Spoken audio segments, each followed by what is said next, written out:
Ya sekarang kita lihat fenomena yang sedang berlangsung di tanah air kita. Betul. Ambil contoh satu aja. PIK 1. PIK 1 ya. Kita lihat PIK 1 itu boleh dikatakan Cina baru lah. Kota Cina baru seperti Guangzhou. Iya. Bahkan masjid pun tidak ada di situ. Iya, betul. Dan semua ornamen-ornamen itu Cina. Itu satu gambaran kita anggap bahaya kuning. Iya. PIK 2 itu juga lebih dahsyat lagi. Jadi PSN, Pak ya? Jadi PSN.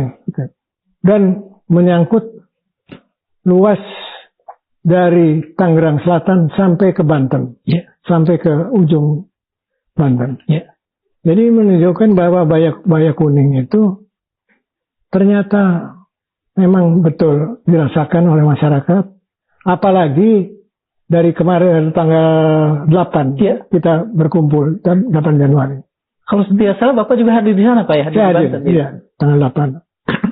Jadi Ibu Mama ketika ceritakan pada kita semua bahwa hampir 85% sertifikat tanah pribumi sudah di tangan Cina semua.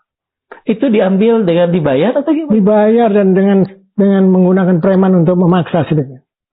Jadi menurut saya itu satu kedoliman. Betul. Dan kedoliman ini saya gambarkan tidak mungkin yang punya duit saja yang berani begitu. Pak, ini kan PIK 2 itu PSN Pak ya? Apa namanya? Iya. Proyek Strategi Nasional.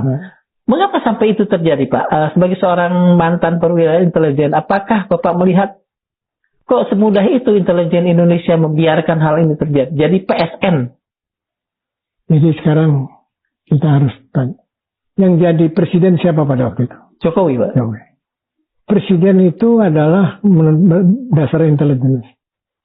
Adalah apa yang disebut penerima intelijen. Penerima. Oh iya, betul. Jadi dan presiden itu yang bisa mengarahkan kepada intelijen. Jadi tergantung pada presiden. Kalau presidennya terlalu memihak kepada ini, pada Cina kasarnya, ya itu. Misalnya jadi, dalam kasus istilah bahasa intelijen end usernya. End user dari intelijen itu Pak. Iya.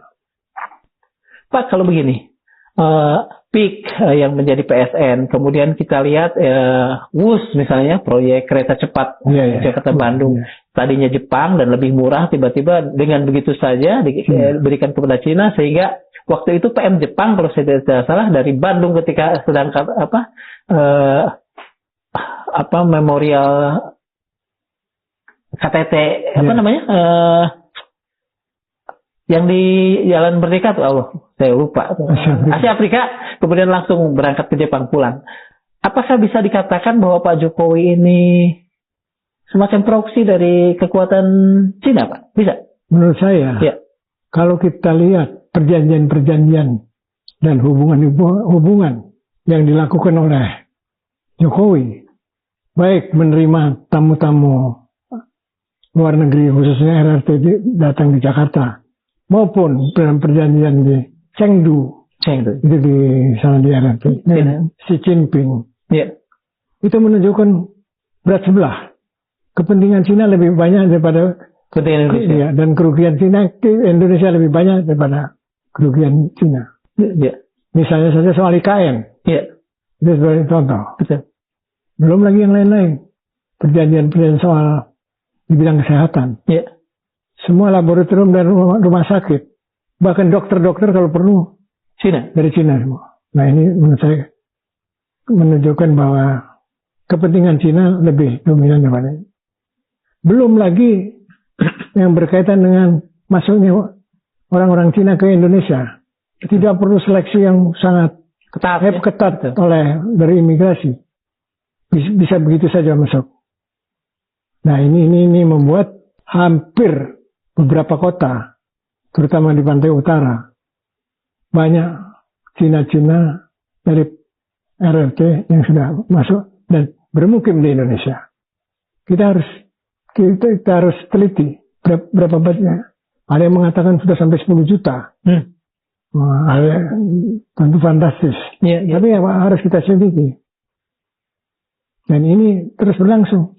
Dan sampai sekarang, nampaknya presiden yang sekarang pun mestinya menetap ini. Ya. Harus begini. Ini saya melihat belum ada tanda-tanda Presiden Prabowo ini untuk memutar haluan agar supaya gejala-gejala yang menimbulkan kepekaan sosial itu bisa dihapuskan. Sehingga saya khawatir bahwa pada suatu saat ini bisa menjadi gerakan bom waktu ya. Bom waktu yang disebut amuk massa.